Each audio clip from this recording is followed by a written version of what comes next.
Instax Mini 99 adalah kamera yang baru aja diluncurkan sebagai kamera instan Fujifilm Instax dengan performa kamera digital yang wajib lu punya saat ini.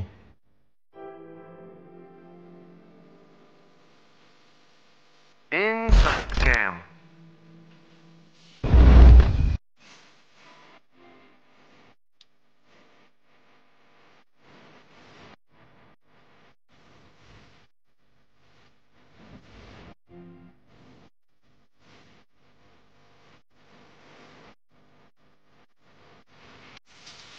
Kenapa gue bilang wajib punya kamera yang satu ini? Karena zaman sekarang itu kamera modern digital udah banyak banget ya. Apalagi harganya yang bisa dibilang cukup lumayan. Bagi yang nggak punya budget ya bisa diakalin sih pakai kamera yang ada di smartphone kalian. Tapi hasilnya tentunya sangat beda jauh ya dengan kamera digital.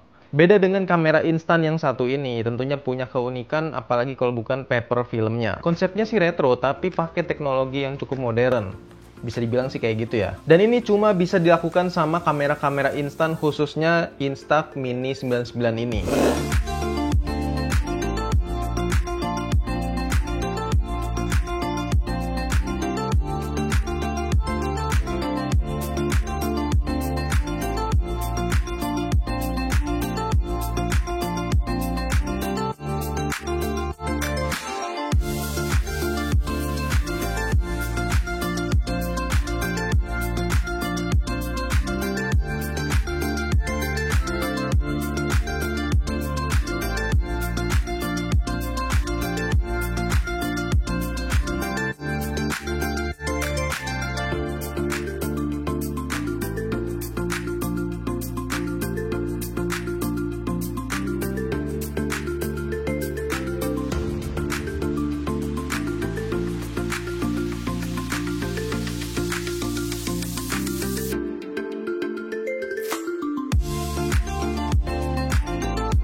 Sekilas aja kalau dibandingin Mini Evo yang pernah gue bahas juga, kamera ini jelas punya kekuatan berbeda, yaitu dari cara pengaturannya yang lebih banyak menggunakan tombol fisik dan dial.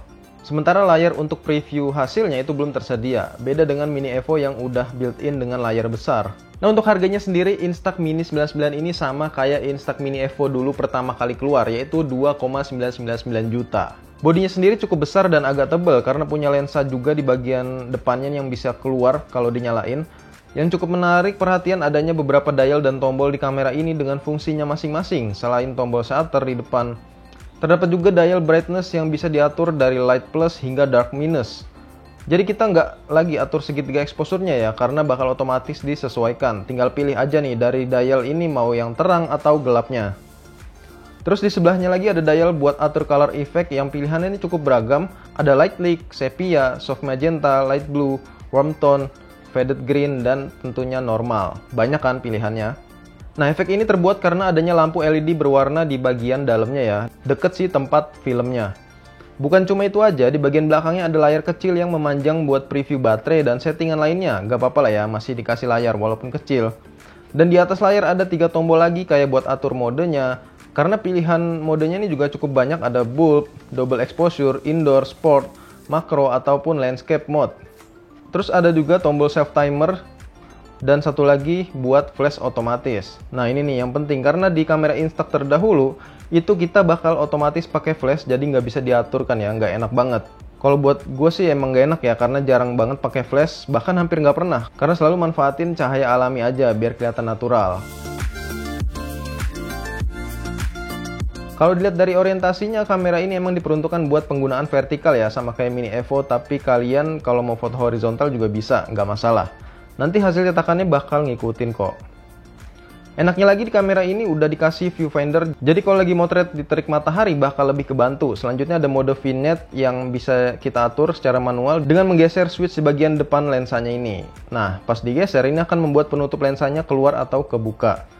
Lanjut ke spesifikasinya, dimulai dari lensanya dulu yang menggunakan retractable lens dengan 2 komponen dan elemen focal length-nya ini 60 mm.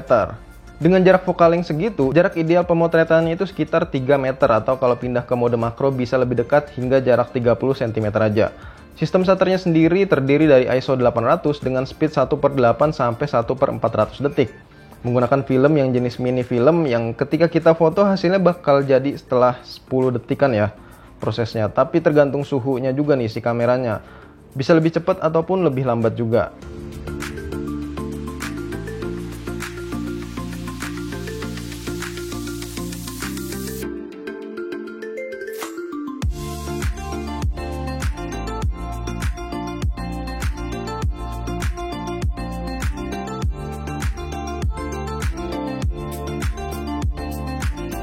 Soal daya baterainya sendiri pakai tipe NP70S ini yang satu buah ya. Bisa habis sekitar 10 pack film, yang satu packnya itu terdiri dari 10 film. Dan ini kita juga dapat dikasih casannya langsung ya. Buat bobotnya sendiri cukup ringan walaupun kelihatannya besar ya, cuma 300-an gram aja sih. Tapi kalau mau ditaruh tripod juga bisa, karena ada lubang tripodnya juga. Atau kalau mau pakai tali lanyard juga bisa dipasang. Jadi karena ini adalah kamera momentum yang artinya sangat cocok buat mengabadikan momen penting di kehidupan kita, menurut gua nggak selayaknya ya dipakai asal aja sih. Kayak misal mau belajar foto, ya jangan pakai kamera ini. Tapi kalau menurut lu lagi-lagi nggak apa-apa ya it's okay sih. Karena kan pilihan di tangan kalian juga. Nah BTW untuk sistem kameranya sendiri buat yang belum tahu, jadi cara pakainya tinggal kalian jepret aja dan dia bakal otomatis ke print sendiri ya. Jadi nggak bisa kita simpan gambarnya.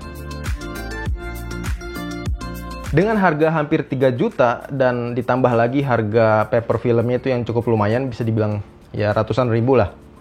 Yang membuat kamera ini cukup spesial, apalagi ditambah dengan beberapa efek dan fiturnya kayak color effect, vignette, dan lain sebagainya. Jadi ketika kita beli kamera ini bukan cuma ngambil gambar aja, melainkan kita bisa kasih ke orang tersayang di sekitar kita ya dengan menggunakan paper filmnya.